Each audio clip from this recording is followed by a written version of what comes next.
Pronto, estamos gravando agora. Vamos lá. Nosso bate-papo aqui hoje no Papo Cloud é com Ricardo Alário, cofundador e CEO da Odata. Ricardo, seja muito bem-vindo aqui ao Papo Cloud. Muito obrigado, Vinícius, obrigado por me convidar aqui para conversar no programa de vocês. Eu que agradeço, Ricardo. Ricardo, antes de a gente começar a entrar no nosso tema específico do nosso episódio, por favor, se apresente para quem está nos vendo ou nos ouvindo aqui no podcast ou no vídeo. Tá bom. Bom, meu nome está aí, Ricardo Alário, eu sou CEO e um dos fundadores da Odata. A Odata é uma empresa relativamente jovem, a gente completou 6 anos nesse ano, mas que a gente está com uma jornada muito bacana aí, crescendo, já somos um dos líderes do nosso mercado na América Latina. Então, essa é a minha história aí. Eu venho de investimentos na área de tecnologia, software, venture capital, esse é meu passado aí, até eu virar empreendedor e montar a empresa, que hoje eu vou contar um pouquinho da história para vocês. Legal, agora você está do outro lado da história, né? Capitaneando. Exatamente isso. Durante 22 anos eu estava ali só escrevendo cheque e depois sentando no conselho. E é mais fácil, né? Você senta ali, manda fazer, mas depois você tem que pular a cerca, arregaçar as mangas, e de conselho em conselho ter que entregar um monte de coisa, e realmente tem sido uma experiência incrível, assim, incrível, realmente tem sido muito bacana.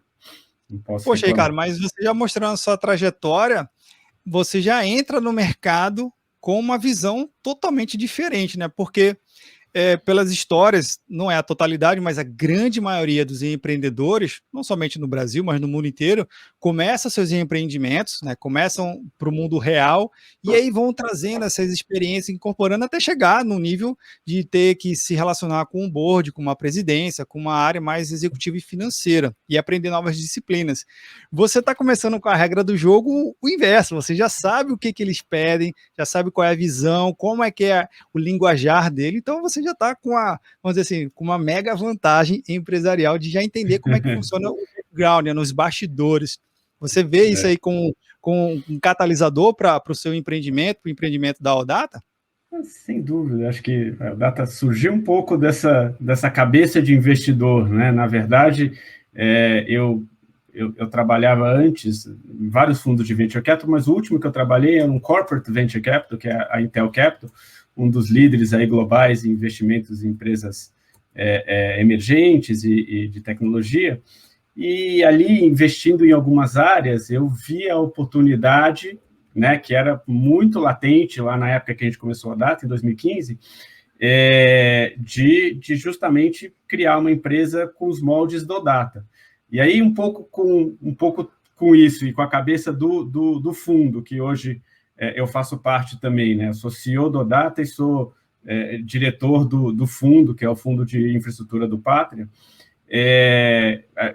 Juntou a fome com a vontade de comer, né? Eu tinha a ideia e eles gostavam muito do setor, eu acabei indo para o fundo, fiz o pitch lá dentro, né? A gente levantamos, fiquei 3 meses trabalhando para montar a tese, e a partir daí a gente levou para o comitê de investimento e eu saí com um cheque ali de $220 milhões para montar um negócio do zero, né? Então, eu e meu sócio, obviamente, o Rafael, que foi idealizador junto comigo, né? Mas foi bacana, porque a gente foi lá eu sempre brinco, né? Falo, foi com Excel lindo e um PowerPoint mais bonito ainda, e saí com cheque, né? E agora às vezes a gente olha para aquele Excel lá e a única coisa que eu tenho certeza é que eu errei absolutamente tudo daquela planilha.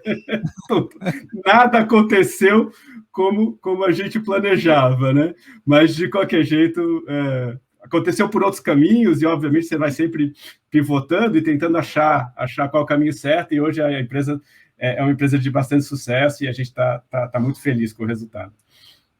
Olha, mas já deixou um grande exemplo aqui para a gente que está nos acompanhando, que todo planejamento, por mais que você, naquele momento, se debruçou, se dedicou, se empenhou em construir aquilo ali, que naquele momento, baseado no contexto, ele faz sentido. Mas empreendedor mesmo é aquele que consegue analisar com dados em tempo real e ir alterando a rota, e ajustando aquele planejamento para seguir, né? Já que você conseguiu sair com um cheque de 200 milhões que você falou, então, poxa, cego seria se você seguisse puramente planejamento, mas você viu novas oportunidades, ajustes e foi se adaptando, não é isso? Eu tive a sorte também de ter um investidor muito parceiro e que estava muito próximo do dia a dia, porque a gente errou e obviamente, a gente subestimou, né, as curvas de crescimento e o volume de investimento. Então, a gente teve alguns anos ali que a gente ficou rodando com prejuízos, com EBITDA negativo, e o investidor falou, não, vai lá, pode ir, né? E obviamente é difícil, tá com um time grande, você está queimando caixa, né? E ele sempre nos apoiou, sempre esteve muito próximo, até hoje, né? O Pátria é extremamente envolvido no dia a dia da empresa, então isso é importante também, achar um investidor, eu sempre falo isso, né? Cada empresa aí, quando o empreendedor está buscando aí, tem que encontrar aquele que entende do setor, que vai apoiar, que vai contribuir e que vai cobrar na hora certa também, e ver que, olha, vamos mais um pouquinho, vamos empurrar. O Brasil é muito cheio de ciclos, né? Então, a gente pegou lá no começo, a empresa foi fundada em 2015, uma época muito ruim, de uma crise econômica grande, e aí teve uma outra paralisação, que foi aquela quando teve o impeachment da nossa ex-presidente, com aquela confusão do Joesley, tá? E isso daí, né, criou problemas econômicos e entrada de capital estrangeiro que a gente teve que torear ali, vamos indo até a hora que a gente virou a empresa, e agora tem sido anos muito bacanas aí. 2020, depois da pandemia, foi uma aceleração muito, muito rápida, né? E 2021 não está sendo diferente, está continuando na mesma velocidade aqui dentro do nosso business, né? Pô, bacana, sucesso e parabéns aí pelo esse processo aí que o investidor realmente está participando ativamente, e é um diferencial. Eu digo com total certeza que quem investe não só está colocando, aportando dinheiro e querendo a planilha no final do mês, mas ele está lá sabendo, dá toda a diferença. Eu acho que a gente reflete aqui nesse resultado que você vai nos trazer.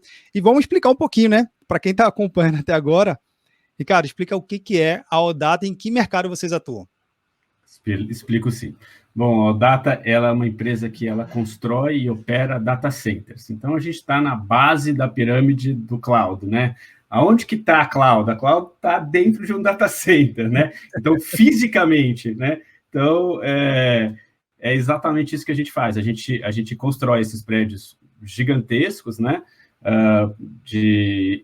Onde as grandes empresas de cloud colocam os seus equipamentos, e depois de a gente construir, muitas vezes construído sob demanda para eles, a gente opera. Então, a gente tem um contrato de operação por 10, 15 anos, né? E eu garanto ali que a infraestrutura dele vai ser gerida, que vai ter energia, que vai ter ar-condicionado e que não vai parar nunca, né? Não pode parar, as nuvens não podem parar porque tem seus clientes lá dentro. Então, tem uma resiliência que a gente vende. Então, eu vendo SLA, eu vendo energia em forma de garantia, né? Quer dizer, eu garanto que a energia vai chegar no rack do cliente 24/7 por 365, e o ar-condicionado vai estar sempre funcionando, né? Além de outras coisas que o data center tem, toda a parte de segurança física, segurança virtual e conectividade, né? Comunicação também, uma parte a gente também vende, né? Então é isso, eu sou a base da pirâmide da computação hoje, e com prédio mesmo. A pessoa fala assim, não tem nada virtual, é físico. Eu construo galpões gigantes de 10 mil, 15 mil metros quadrados, com muita energia e com sistemas de ar-condicionado muito resilientes e modernos, para poder tirar o calor que essas estruturas geram, né? A computação hoje é muito densa, então você realmente tem que entregar uma quantidade muito grande de energia em cada um desses prédios, né? E eles estão ficando cada vez maiores, sempre maiores. Verdade. Então, você atua especificamente na engenharia civil da nuvem. Engenharia civil da nuvem. No fundo, a ODATA é uma empresa de engenheiros, né? Então, a gente projeta. Primeiro, a gente acha o local, né? O local tem uma importância muito grande, né? As pessoas não entendem isso, mas aonde o data center está é muito, muito importante, porque tem uma questão da oferta do cliente final, né, e eu estou falando aqui dos grandes provedores de nuvem, eles querem estar próximo dos mercados consumidores dele, por causa da latência, né? E aí tem outras tantas coisas que são importantes, né? Então, tem listas e listas de quesitos que a gente tem que cumprir antes de colocar um data center, né? Por exemplo, tem que estar próximo da energia, né? Então, eu tenho campos, hoje em dia a gente não constrói um prédio, a gente pega um terreno gigante e coloca uma série de data centers, a gente chama de campos de data center, né? Então, o meu maior campus no Brasil hoje está na cidade ali perto de Campinas, em Hortolândia, e ele tem a capacidade, tem uma subestação própria de energia de 50 megawatts. Né? Então, exatamente. É uma mini cidade, é uma mini cidade. Eu alimentaria uma cidade de 100 a 150 mil habitantes só com a minha subestação, se eu quisesse. E no fundo, isso daí vai tudo para alguns provedores de nuvem, eles usam essa energia só ligando os servidores dele, né? Então, é isso que a gente faz. Então, toda essa análise vem primeiro, a gente acha os terrenos, compra os terrenos, licencia, e aí contrata com os nossos clientes, e aí depois de 10 meses, 12 meses, a gente entrega a capacidade, e aí vai construindo conforme eles vão crescendo, né? Então, os contratos são de longo prazo, e a gente vai colocando capacidade conforme eles mesmos vão precisando. Legal, assim, Ricardo. Uma coisa que você comentou, que eu achei bem interessante, que é a capacidade de construir algo sobre medida. É quase um alfaiate, né? Você vai lá, mede a necessidade do cliente e entrega. E tentando entender um pouco assim, quem são os seus clientes hoje, quem consome diretamente os serviços? Sim, a gente tem dois tipos de clientes, Vinícius. Esse que eu falei, a maior parte da minha receita, do meu faturamento hoje, são os 8 maiores nuvens públicas do mundo. Então, eu não posso falar os nomes dos clientes, mas eu posso dar os exemplos. Então, Amazon, Google, Microsoft, Oracle, IBM, Alibaba, Tencent e Huawei. Essas são as 8 nuvens maiores no mundo hoje, né? E que tem presença aí, grande maioria no globo inteiro, e desses daí, a grande maioria é meu cliente já, e os outros que não são, a gente está trabalhando para ser. Mas esses são os grandes consumidores do meu produto que eu chamo de atacado, né? Agora, aí tem o que a gente chama mais de varejo, e varejo é um nome ruim, né? Porque não tem nada a ver com varejo físico. Então, na nossa nomenclatura, a gente fala de wholesale, né? Que é os CSPs, os Cloud Service Providers, e o Enterprise, que varejo pode ser qualquer cliente, né? Então, a gente tem vários setores, mercado financeiro é um que compra muito, o maior setor hoje que eu atendo, fora os CSPs, é telecom. Então, eu ofereço infraestrutura para as empresas de telecom, que, por sinal, vendem para os seus clientes, óleo e gás, educação, a gente tem grande cliente de educação. E aí, se você pensar um pouco na economia digital, quem que precisa de capacidade hoje de data center? No fundo, são mais ou menos as mesmas empresas, né? Então, a gente acaba vendendo também o nosso know-how, expertise. E, nesse caso, eu não construo sob medida, eu construo um prédio mais genérico e eu vendo o espaço dentro desse prédio, né? Vendo rack, cage, o que quer que seja. E aí o modelo, eu sempre gosto de fazer o paralelo, é um modelo meio de shopping center, né? Então, eu sou lá o operador do shopping center e eu alugo ali dentro as lojas, ofereço a segurança, o ar-condicionado, e eu alugo as lojas ali para os clientes montarem seus ambientes, e eu garanto que aquilo lá não para nunca, né? A gente fazendo a analogia do próprio shopping center que você fez, o shopping center tem aquela loja âncora. Seria a loja âncora, que são as clouds. Os clouds. Sem dúvida nenhuma. Dúvida nenhuma. Isso é muito importante para a gente, né? Não necessariamente o compute, porque como que eles funcionam hoje, né? Eles têm, todos eles chamam de AZs, né? AZ é uma Availability Zone. Então, você vai lá, por exemplo, você vai no menu da Amazon hoje, e você coloca lá GRU, né? GRU é a região aqui, América Latina. e aí eles têm lá GRU 1, GRU 2, GRU 50, e cada um desses daí quer dizer uma infraestrutura que está em algum data center, né? Então, essas AZs, elas podem estar em qualquer lugar e aí conectada por fibra.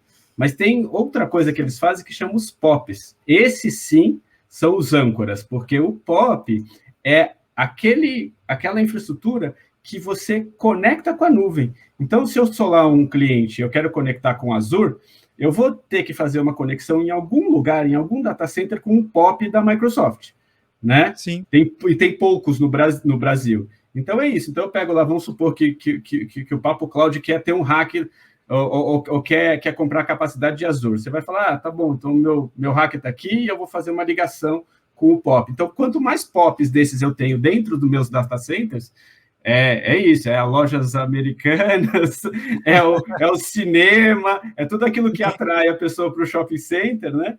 É muito importante. Nesse mundo hoje, multi-cloud, exatamente isso daí é uma das vantagens, né? Essa conectividade, tudo dentro de um prédio, e que você não necessariamente precisa sair e comprar fibra, e comprar capacidade e ir buscar lá longe, né? Ali no prédio você já tem tudo que você precisa, e aí, obviamente, com toda a resiliência que data centers do nosso porte oferecem. Uma coisa que você falou que eu achei bem interessante é o conceito da multi-cloud, né? A gente fazendo até um retrospecto, a computação em nuvem no Brasil, eu digo que já tem uma década bem madura, bem consolidada, a gente já passou pela essa fase de entendimento, de desconfiança, né? Normalmente os 5 primeiros anos sempre é assim, com novas tecnologias que rompem e mudam o mercado de aquisição. Na nossa primeira década bem vivida de computação em nuvem, hoje o dilema é computação em multi-cloud. Não adianta mais eu só me beneficiar de só um provedor, porque viu que outros provedores têm tecnologias interessantes, então a convergência natural hoje é multi-cloud. O que você falou se eu já tenho uma estrutura que já está conectando todo mundo ali, a multi-cloud para você, então, é algo mais do que todo dia você vê isso acontecer na sua estrutura de POP, como você comentou. É isso mesmo, é super natural, e na verdade o que a gente vê hoje, todo mundo pergunta, mas e nuvem híbrida? É um pouco... A nuvem híbrida, no fim, acabou sendo uma passagem, né? Aquilo que você falou, né? Primeiro você tem desconforto, aí você move alguns workloads para a nuvem, aí você fala, olha, funciona. Poxa, geralmente as pessoas vão primeiro porque tem uma ideia que tem uma vantagem de custo. E no fundo não tem uma vantagem de custo tão grande. O que tem é você diminui incrivelmente a complexidade, você acelera os seus processos, né? E muito mais você acelera os processos de inovação, né? Você consegue lançar produtos e oferecer para os seus clientes uma velocidade muito maior do que um departamento de TI de 10 anos atrás conseguiria, né, cara? Tem que aprovar, tem que comprar servidor, tem que escrever o código, tem que colocar o código, tem que testar o código. Agora eu faço um soft launch e tal, não sei o que lá, né? Hoje você faz tudo isso em ambiente de nuvem com uma velocidade absurda, põe no ar, teste AB, faz o que você quiser, né? Em dias, literalmente dias, você está funcionando, né? Porque você começa a criar ambientes ali da maneira que você quer em qualquer uma dessas nuvens, públicas. Mas o que a gente vê muito, principalmente no mercado corporativo, é que tem alguns workloads lá que não fazem sentido eu migrar para a nuvem, ou não faz hoje, ou não vai fazer nunca, né? Então tem um pouco disso também. Ele está lá, eu tenho aqui meu ambiente, mas eu estou migrando 50% para a nuvem. Então a gente vê muito isso no nossos clientes, eu preciso aí de um espaço lá, um cage com 10 racks, mas porque 50% dos meus workloads vão rodar aí, e 50% já rodam na nuvem. E aí, aos poucos, ele vai migrando. Ele fala assim, isso daqui, vou desenvolver uma nova aplicação e vai rodar aqui, vai rodar aqui. Eles vão matando aqueles hacks e, obviamente, conectando em múltiplas nuvens, né? Não precisa ser em uma só, ninguém quer estar na mão de uma só, mas não é nem uma questão de estar dependente da Amazon, do Google, não é esse o problema. O problema é que, não é nenhum problema, né? A vantagem. Cada um é melhor para alguma coisa, né? Ou tem uma aplicação que interessa mais. Então, eles começam, né? Eles fazem um pouco você mede ali o que é mais rentável do ponto de vista menor custo, né? E às vezes fala, eu preciso rodar esse workload no Google porque ele tem uma ferramenta melhor de machine learning, por exemplo, do que a Amazon oferece, né? E aí você começa a usar uma, duas, três, né? Quando você vê, você está usando o escopo inteiro de nuvem. Isso é muito comum e aí os clientes pedem para a gente e falam assim, ó, eu preciso o jargão no mundo de data center é um cross-connect, né? Que nada mais é do que um link dentro do data center, né? Uma fibra que sai do rack e vai lá no POP e conecta, né? Físico mesmo. A gente vai lá, coloca uma fibra no servidor do cliente e no servidor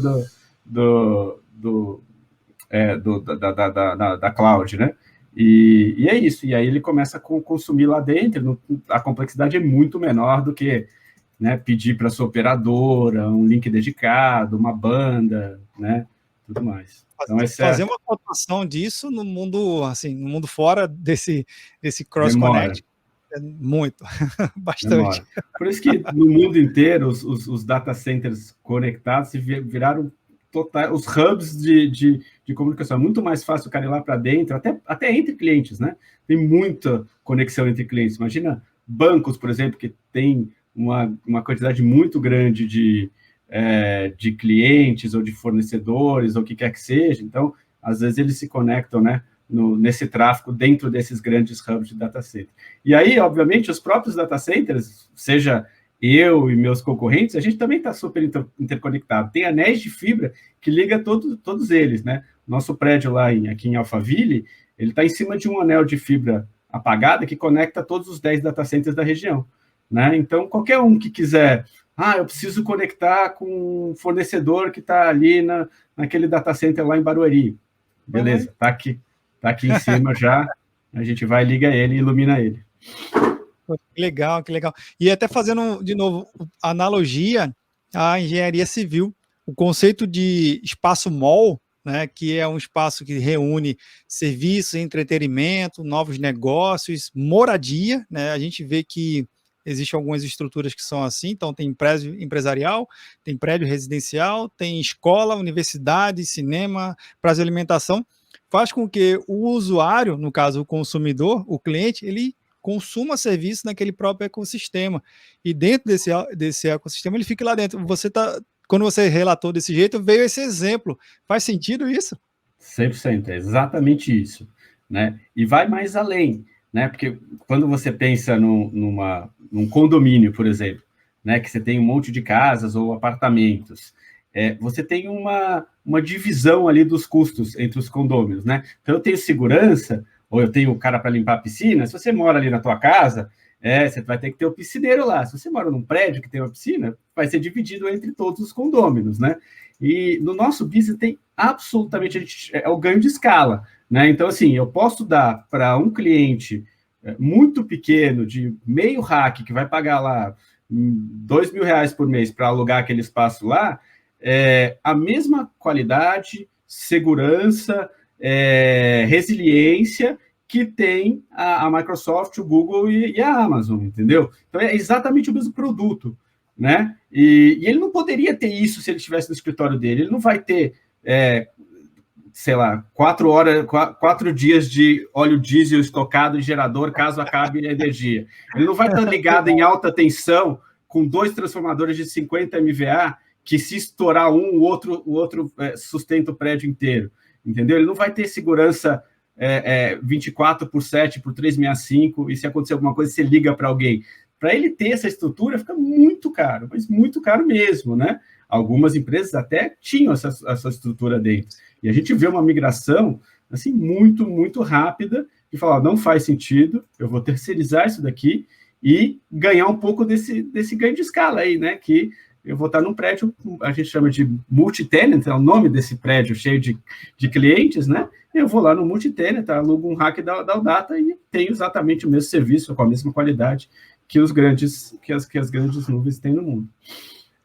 Ricardo, você falou de um ponto que eu acho bem interessante a gente trazer a nossa conversa para ele, que é o time to market, né? Normalmente as empresas, ela tem um conjunto para execução de projeto, um tempo muito determinado, seja da engenharia ou do time técnico, de especialista, que é o tempo de deploy, o tempo de fazer com que a infraestrutura se torne disponível. E num olhar bem, você que já veio desse background mais financeiro, você sabe que é um tempo que não gera necessariamente algum valor para o negócio, de preparar a infraestrutura. Você quer algo pronto, para daí sim você apertar o seu reloginho, o seu cronograma, e você começar a vislumbrar. Como é que vocês ajudam o time to market dos seus clientes, seja os grandes ou da categoria enterprise no varejo? Bom, aí é o nosso, talvez seja o nosso, que eu brinco que é o que liga tudo, é a cola ali, né? Imagina lá uma empresa que nem o Google ou a Microsoft que estão tentando colocar data centers no mundo inteiro. Então, o Microsoft, por exemplo, acho que tem, sei lá, vou chutar um número aqui, não sei exatamente, mas 60, 70 AZs no mundo, desde Austrália, Indonésia, Oriente Médio e tudo mais. Imagina entender como que eu construo um data center, como que eu já essa capacidade em Querétaro, no México, ou em Santiago, no Chile, ou no Brasil e no Rio de Janeiro, que são cidades bem diferentes do ponto de vista de construir data center, né? Mesmo no Brasil, você tem diferenças regionais. Então, a gente acelera muito para esse cliente, a gente acelera muito o deployment, né? Então, eu entrego ali uma capacidade bastante grande, às vezes em 11 meses, a gente já construiu data center em 7 meses, né? Assim, que é impensável, é impensável. Quando eu fiz isso, quando a gente construiu o primeiro prédio, a gente fez em 7 meses para provar que a gente conseguia construir muito rápido, né? Eu tive clientes americanos que vieram e falaram assim, não é possível, na América Latina não é possível. Eu falei assim, nos Estados Unidos a gente vê toda hora, tal. E eles falaram assim, eles falaram, um dos clientes falou assim, eu construo para mim. E eu demoro 8 meses, então 7 meses eu realmente não acredito muito, né?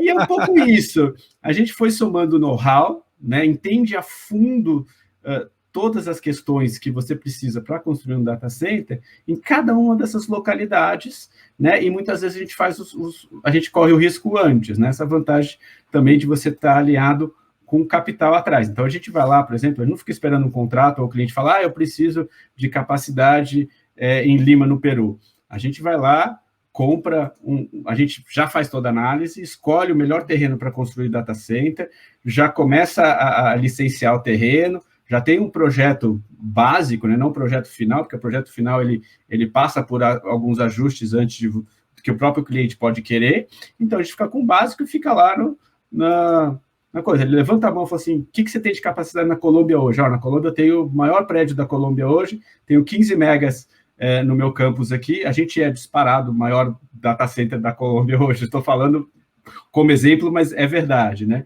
E, eu preciso de 2 megas de TI. 2 megas de TI é muito TI, assim, é incrivelmente, é uma capacidade bastante grande. A gente fala, a gente entrega em 4 meses. Então, assim, aí ele fala, poxa, qual a vantagem dele? Ele consegue sair com o produto de cloud dele antes do mercado, para oferecer no mercado que tá crescendo muito rápido, né? E a partir daí, conforme ele vende aquela capacidade, ele volta para mim, né? Então, eu sempre vendo a capacidade com reserva, né? As pessoas não entendem isso, né? Porque quando um desses players gigantes, eles montam uma Z, né? Que é essa centro computacional, né? Eles não querem colocar, né? Está lá no Brasil, eu vendi, sei lá, tantos petabytes de storage, tal, não sei o que, ó. Ele vai colocando, esses servidores são milhões e milhões de dólares, né? Ele não quer colocar tudo de uma vez e ficar esperando sentado em cima. Então ele vai, conforme ele vai utilizando, ele vai crescendo. Então é as a service. Então ele chega para mim e fala assim, então eu quero 2 mega, mas eu quero ter certeza que neste data center eu chego em 10 mega. Então eu reservo para ele uma capacidade, né? Eu reservo para ele a capacidade, e conforme ele toma a primeira capacidade, ele já tem, eu já digo o tempo, ele simplesmente me manda um notice e fala assim, constrói mais 2. Aí eu faço outra sala para ele, constrói mais 4 agora, eu faço mais 2 salas, e assim por diante, né? Então, essa capacidade de entregar rápido é muito, muito importante, né? E é isso daí, talvez, é o grande know-how da OData hoje, né? Ricardo, você falou uma coisa que eu fiquei curioso e não está no nosso roteiro, na nossa pauta aqui. Se puder responder, agradeço. Curiosidade que surgiu agora. que você falou da energia, né? Como é que vocês veem essa questão de energizar um data center? Porque, ok, você constrói uma subestação, mas tem alguém gerando, ou tem alguém transmitindo. Sim. Vocês veem, como é que vocês veem essa questão de outros tipos de energias renováveis, como solar, eólica e tantas outras? Sim. Você deve se relacionar com algum desses fornecedores. Conta aqui um pouquinho para a gente, se puder. Muito, muito. Posso falar sim, não tem problema nenhum. E é uma preocupação muito grande de toda a indústria, né? Nós somos um dos grandes consumidores de energia no mundo hoje. A indústria de data center vem crescendo e cada vez mais consumindo, com todos aplicativos e conteúdo, e cada vez mais vai ser criado 5G e etc, etc, etc. Você só tende a aumentar e consumir mais, né? Então, até tem um dado interessante aí que está muito próximo, não sei se já passou ano passado, estava muito próximo da gente passar a indústria que mais consome energia, que é a indústria aeroespacial, né? A indústria de aviões, né?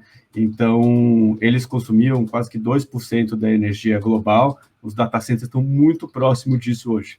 Né? Se você somar todos eles, então a gente está consumindo mais ou menos o mesmo tanto que toda a malha de aviões globais. Né?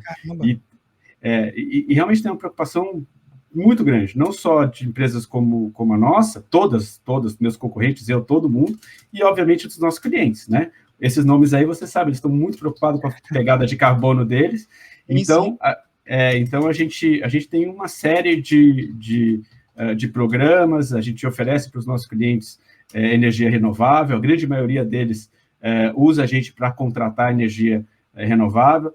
Do ponto de vista de conexão com o grid, eu te falei, parte um pouco ali do cada país ou cada local, cada concessionária é diferente, né? Então, tem concessionárias que são mais fáceis, tem concessionárias mais difíceis, tem locais mais fáceis e mais difíceis, porque se eu quero conectar na alta tensão, eu tenho que estar próximo de uma linha de alta tensão. Né? Para eu ter minha subestação, eu tenho que estar próximo. Se eu for colocar no meio do centro de São Paulo, não tem linhão passando no meio de São Paulo, né? Então, não tenho como buscar alta tensão. Então, tem que ir para lugares mais abertos, né? Por isso que a gente está lá em Campinas, a gente tem infraestrutura em Campinas, tem infraestrutura em Osasco, né, Santana de Parnaíba, que é ali atrás de Alphaville, porque você está próximo de grandes centros de distribuição. Né? E sobre renováveis, é um pouco a escolha do cliente, né? Como é ele que paga a energia, a gente só repassa o custo para ele, a gente ajuda ele a contratar. Então, tem diversos sabores. Eu quero... Tem uma vantagem no Brasil, eles têm cotas e metas, né? Todos esses clientes que eu citei, eles têm cotas e metas de energia renovável e da pegada de carbono deles. Ele tem uma vantagem no Brasil que a matriz energética brasileira é muito limpa, né? Então, uma parte grande já vem de hidrelétrica, né? Apesar que hidrelétrica não é considerado renovável, mas ela é preferível a, obviamente, carvão e termoelétrica, né? E óleo e tal. Então, eles já têm uma certa flexibilidade, mas no fundo a gente ajuda eles a contratar, a gente faz PPAs com as geradoras, e aí contrata eólica, solar, o que quer que seja que esteja disponível, em contratos de longo prazo, né? Então, geralmente, a maioria dos clientes querem isso. E quando a gente oferece para o cliente pequenininho, que não vai ter um contrato só para ele, porque ele não consome tanta energia, nós mesmos compramos a energia renovável e oferecemos um data center. Geralmente tem um pequeno diferencial ali, porque a energia acaba sendo mais cara, né? Mas a gente não ganha dinheiro com isso, a gente simplesmente repassa para ele o custo. Aí viabiliza, né? Porque é um fator crucial. Sem energia não tem data center. Não, eu vendo energia em forma de prédio, né? Porque tudo que eu vendo lá é energia, né? Não só energia no rack, como energia do ar-condicionado, né? Então, o ar-condicionado consome muita energia também, né? Então é isso. Eu empacoto energia num prédio e vendo para os meus clientes. Legal, legal. E, cara, um ponto interessante do nosso bate-papo, já que você acompanha de frente desse mercado, talvez o mercado de atacado não muito, mas o mercado enterprise, né, que é o mercado do varejo que você comentou aqui, você se relaciona com os gestores, você vê que a mente do gestor tem mudado para essa questão de estar mais adepto a querer computação em nuvem?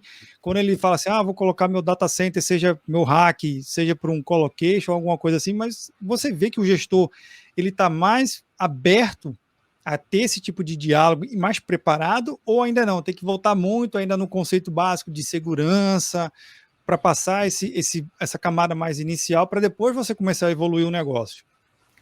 Vinícius, a resposta aqui é tem de tudo, tá? Então tem de tudo. Obviamente está evoluindo, né? Está evoluindo bastante. Eu acho que até tem uma pressão para evoluir, né? Se chega lá um CTO, um CIO e não está falando que vai para a nuvem e tudo mais, ele até, né, pode ser questionado ali pelos seus chefes e tudo mais. Mas assim, tem algumas camadas das corporações que você não precisa explicar mais nada, tá absolutamente vendido. O CFO é o parceiro, né? Ele quer, migra, tira essa complexidade daqui de dentro, tá? O que a gente vê muitas vezes é que pessoas que têm áreas muito grandes de gestores de TI, que têm áreas muito grandes sob sua demanda, às vezes ficam um pouco desconfortáveis.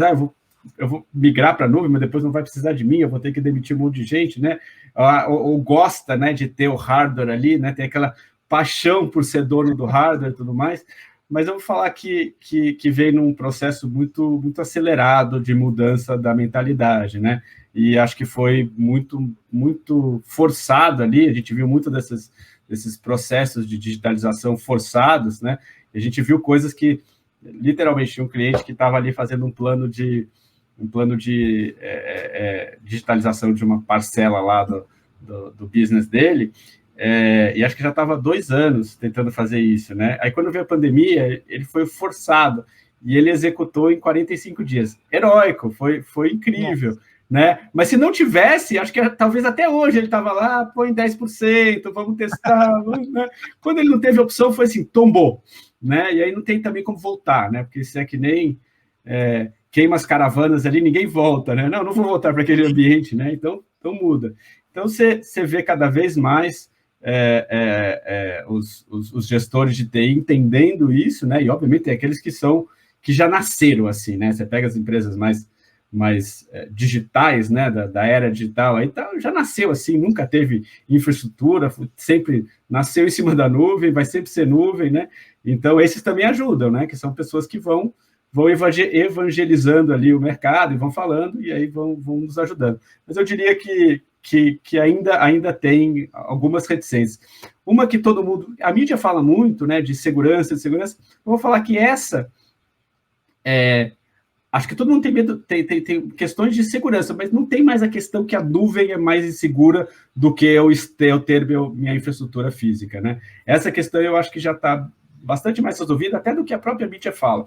Eu vejo que os clientes já entendem, é seguro o suficiente, e se bobear é mais seguro do que o meu ambiente, né? Mas... Que a gente tem até vez ou outra rola aí umas notícias, a gente acompanha nos jornais, que teve roubo físico, né, de data center, de servidores, né?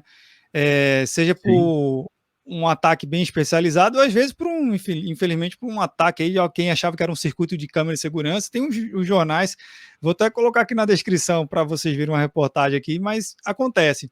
Mas no caso de vocês, isso aí é uma coisa que você já tem como premissa, uma segurança, então, né, esquece isso. É absurdo. Eu tenho 5 camadas de segurança para chegar da rua até o rack, né? Então, eu tenho portarias blindadas, sistemas de crachá, biometria, chave. Assim, é impossível, é basicamente impossível. É impenetrável você conseguir passar por todas essas camadas de segurança, né, da rua até o rack, né, para você chegar lá e realmente tirar alguma coisa de dentro do sistema. E também você não consegue sair do data center, porque as pessoas não conseguem sair com o servidor embaixo do braço, né? O segurança não vai deixar. Então é muito, muito seguro. Essa segurança física realmente é completamente diferente do que você espera da segurança física que você teria num ambiente interno, né? Numa área de TI interna que geralmente as empresas têm, né? Então, isso é outro nível, diferente, como se fosse bem diferente. É um nível inimaginável para quem nunca viu, né? Porque a grande maioria das empresas, isso realmente é verdade, não tem um data center dentro de casa, tem ali Você tem um CPD ali, uma sala de quartinho ali, sala de cara, hack, isso, né? Sim, Que são muitas poucos. vezes fica Exato. um depósito que o cara coloca outras coisas lá dentro, aí o cara esbarra no hack e derruba uma fibra, né? Então tem muito disso, Oh, né? o que eu costumo dizer aqui, é raro, mas acontece com frequência. É isso aí, é isso aí. Mas, Ricardo, uma outra pergunta que é interessante em saber, a gente tem visto aí, você comentou sobre 5G, mas o uso de inteligência artificial e de machine learning, e até mesmo do 5G que está chegando, para alguns setores são muito bem vistos, porque acelera e, de novo, catalisa por demais as suas estratégias de negócio. Você também vê, já para o segmento que você atua, para a sua especialidade, você vê que essas tecnologias de inteligência artificial, machine learning, te ajuda a melhorar o seu negócio para contribuir para os seus clientes? É uma boa pergunta. Tá até no nosso business aqui, o nosso business é bem de nicho, né? Então todo mundo se conhece. Sim. Há muita discussão sobre isso. O que as pessoas geralmente, né, veem, poxa vida, mas ele presta serviço para os caras de novo, dessa é altíssima tecnologia. Assim, a tecnologia não é físico. Você tem um gerador, é um motor a diesel, né? Eu tento explicar isso para as pessoas. É um chiller. Um chiller é um ar-condicionado gigante, né? Que faz exatamente igual ao ar-condicionado da sala de vocês. Então, assim, é tudo muito mecânico. Você tem bomba, você tem água, você tem todos esses sistemas. E esses sistemas, eles não são tão inteligentes ainda, né? Apesar de cada vez mais ter um pouquinho de inteligência embarcada, né? A gente vê hoje os carros, né? Os carros de 10 anos atrás não tinha. Hoje você tem todo tipo de sensor dentro do carro, né? Então a gente está mais ou menos nesse caminho aí, né? Você não tem muito como gerir um data center sem pessoas hoje. O que acontece? Você tem automação nos sistemas, né? Mas não necessariamente você tem uma inteligência que você consegue, todos os sistemas conversam entre eles e tomam soluções. Ainda é muito baseado em experiência, em pessoas e em processos, né? Processos muito físicos, né? O cara vai lá fazer, eu testo o gerador todo sábado às 3 da tarde, o cara vai lá, testa, vê, ouve o barulho, vê se não esquentou o gerador, não, tá funcionando, beleza. Então, assim, então tem muito disso.